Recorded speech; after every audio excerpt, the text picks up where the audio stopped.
The town of Cedar Hollow sat nestled deep in the Pacific Northwest, a place where the trees whispered secrets and the mist hung thick like an ancient shroud. It was a quiet town, the kind where everyone knew everyone else. But something was changing. A shadow moved in the woods, a presence unseen but always felt. And then people started disappearing. It began with a hunter. Jacob Mills was an experienced outdoorsman, known for his skill with a rifle and his knowledge of the land. One morning he ventured into the forest and never came back. They found his truck parked near the trailhead, his footprints leading into the woods, but no trace of him. No struggle, no blood. Just gone. The sheriff organized a search party. Volunteers combed the forest, calling his name, but the trees swallowed their voices. Then they heard it, the sound that would haunt them forever. A howl, deep and guttural like the scream of something not entirely human. It rolled through the trees, shaking the very air, and every man in the search party knew in that instant that they were not alone. Rumors spread like wildfire.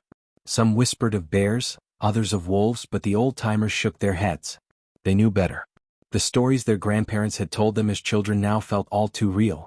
Bigfoot, they called it, a creature of nightmares, a beast that walked the line between man and monster. The disappearances didn't stop. A pair of hikers, a fisherman by the lake, even a teenage boy who'd wandered too far from his backyard. Each time the same thing. No trace, no clue, just the lingering sense that something had been watching.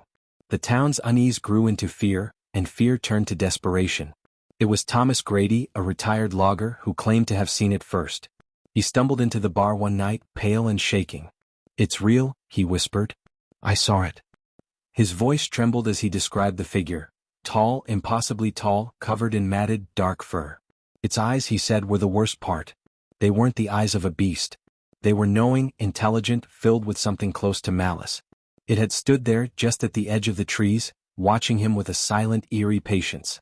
That night, the town held a meeting.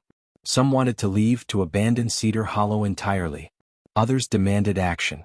Guns were gathered, torches lit. A group of brave, or foolish, men set out into the woods, determined to put an end to the nightmare. They never returned.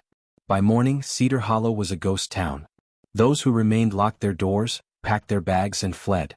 The once thriving town was left to rot, buildings overtaken by moss and vines, streets empty save for the rustling of leaves.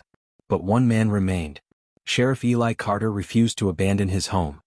He fortified his house, boarded up the windows, and kept his rifle loaded. He had seen the fear in the eyes of those who fled, and he had heard the stories. But he needed to see it for himself. The nights were long. The howls came closer. Footsteps circled his house, heavy and deliberate. Once, just before dawn, something scratched at the wood of his door, long, deliberate scrapes as if testing his resolve. Then, on the seventh night, he heard it. Breathing.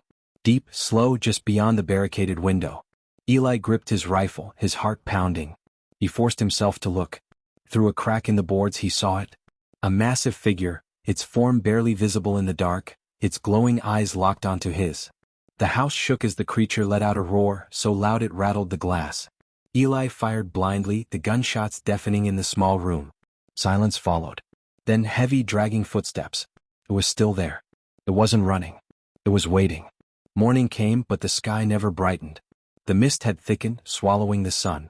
Eli knew he had to move. He grabbed his pack, his rifle, and slipped out the back door, making for his truck. The forest was alive. Shadows moved between the trees, silent but swift. He ran. His truck was in sight when a branch snapped behind him. He turned, and something massive slammed into him. Darkness. Days later, a passing traveler found the truck, the driver's side door hanging open. Eli's footprints led into the woods, stopping abruptly, as if he had been lifted straight into the sky. No blood. No sign of struggle. Just the wind whispering through the trees. And in the mist, just beyond the tree line, a shadow watches, waiting, never forgotten.